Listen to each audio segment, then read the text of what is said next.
Hello everyone and welcome to your walkthrough for Worksheet 4C. This is the year-long college algebra class and we are on week 8. So on Worksheet C, what we're going to be doing is talking a little bit more about radicals and how to solve with them. And then when we get further along in the worksheet, we'll be doing a bit more with the absolute values. There's going to be a bit of factoring on this worksheet, but then there's going to be some that you can't factor, so we're going to have to use the quadratic formula. And that's pretty much it. So nothing too new on this worksheet, just a bit more expansive upon what we've done before. Okay. So first of all, let's start with number 2. And what we're doing on these is we're just solving for x. So pretty simple. So for this one, we add 3 to both sides. You divide the 4 off from the root of x, and you get 3/4 on the right. Now to undo a square root, we just have to square it. So you square both sides, and you'll just get x on the left, which is what you want. On the right side, you're going to square the top of that fraction and the bottom of that fraction, so you're going to get 9/16, and that is your final answer. Okay, so pretty straightforward. Number 7. Number 7 looks like a pretty similarly easy problem, but this one kind of turns into a bit of a nightmare just because you end up having to factor. So for this one, we add 5 to both sides to start at the beginning. We subtract the 2x over to the other side, and you can't do that, so we just call it 5 minus 2x. We divide the 9 off of the root of x to get rid of that. So over on the right side, you're going to have that whole thing, that whole fraction being squared to get rid of that square root, like we said. And then on the right side, we're going to be squaring the top and the bottom of that fraction. So if we do that, what we end up with is this on top. And what I wanted to do is I wanted to avoid dividing by that 81. So I multiplied both sides by 81. I ended up with this, and then I bring that 81x back over to the right side because I want the whole thing set equal to 0 so that I can factor it ultimately. So if I do that, you're going to get this, and I rewrote it in the standard form where x squared is first, then your x, then your constant. So what I have to do is I have to factor this. So this is a really tough one, but 4 times 25 is 100, so I get 100x squared up top. Negative 101 goes on bottom, like it always does. And now the two factors for this really aren't that hard. It's going to be 100 and 1 because they multiply to make 100. They add up to make 101, or negative 101 rather. So I put those in the middle. I put some parentheses around it. Factor out a 4x at the beginning. Factor out negative 1 out the second one. And you end up with 4x minus 1 times x minus 25. And so you got to figure out what makes each set of those each set of parentheses 0. So we get x equals 1/4 or 1/4 and x equals 25. And those are my two answers. So not a super difficult problem, but there is a lot of steps to it, and there's tons of places on that to make mistakes. So if you're not getting the same answer as me, just check my work and check your work and see if there's a difference in there. Okay. Let's jump down to number 15. So on number 15, we have an absolute value. We're going to get rid of everything on the outside of the absolute value, and then we're going to just break it up into 2 steps. So first thing, subtract 1 to the other side, and then divide off that negative at the front by dividing both sides by negative 1. So you end up getting the absolute value of x minus 4 equals 26. Now, from here, I'm going to break this up into 2 different versions.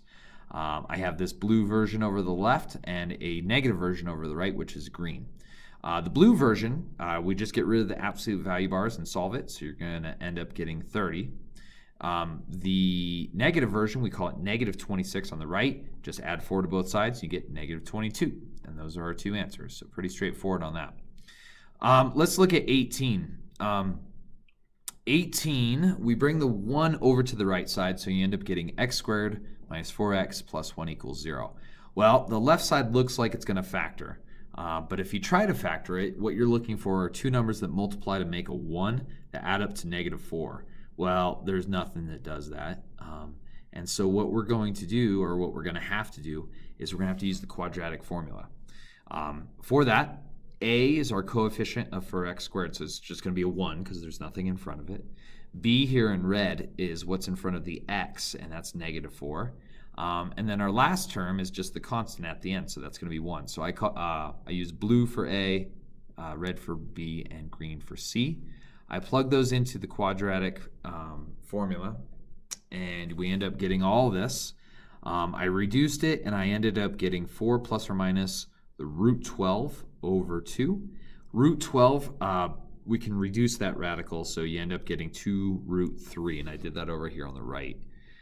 Put that in its place, and now we can divide both of those by 2, so I kind of split it up into 4 divided by 2 plus or minus 2 root 3 divided by 2. Do all that, and you end up with 2 answers, 2 plus root 3 and 2 minus root 3. So those are our 2 answers for that problem, okay?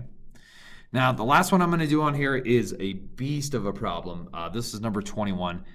We were doing a lot more of these in the past, but I guess they put this on here just so you didn't forget. So we have a big ugly mess on top, we have a big ugly mess on bottom, and what we're going to do is we're going to take care of this so that we can ultimately come up with an answer, okay? So first thing I did is I took the bottom of this fraction and I multiplied it on both sides so it wasn't a fraction on the left side anymore. So I did that, and I ended up getting this right here. Now, the 4 on the left is going to have to combine with that fraction, and the 15 on the right is going to have to combine with that fraction. So I did that here separately, and I multiplied the 4 by x minus 1 and x minus 1, top and bottom. The 15 I multiplied by x plus 2 and x plus 2 so that the bottoms match there as well. I combine all the fractions on the left, you get 4x minus 1 over x minus 1. I combine all the fractions on the right, you get 15x plus 36 over x plus 2. Now from here, I'm going to cross multiply and then set them equal to each other. So I did one in red and I did one in green, and that's what I have right here.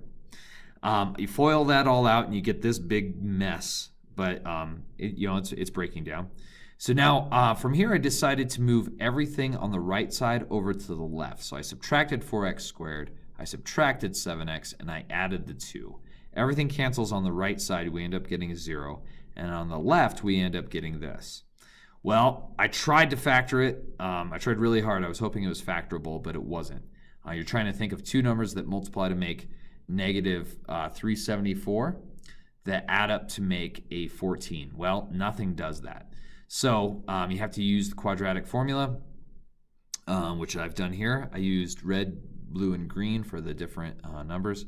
You end up getting this, and it boils down into the root of 1,692 over 22, and then that negative 14 out front. Well, 1692, I had to use my calculator to figure this out, but it busts up into the root 4 times the root of 423. Root 4 turns into a 2, so you end up getting this. I left my answer like this. I think this is perfectly acceptable as an answer. So you don't have to go any further with this. But that is kind of an awful problem just because you have fractions in there. You have to find common denominators. You're doing foiling with binomials. You have to set it up to be factored. You realize it's not factored, then you have to use quadratic formula. So this has pretty much every bell and whistle that you could possibly have on a problem, making it kind of awful. But that's what we get. So that is it for this worksheet. Looking at the calendar for this week, so we're in week 8. We got fall break next week, which is awesome. When you see me this week, we are going to be taking quiz 4.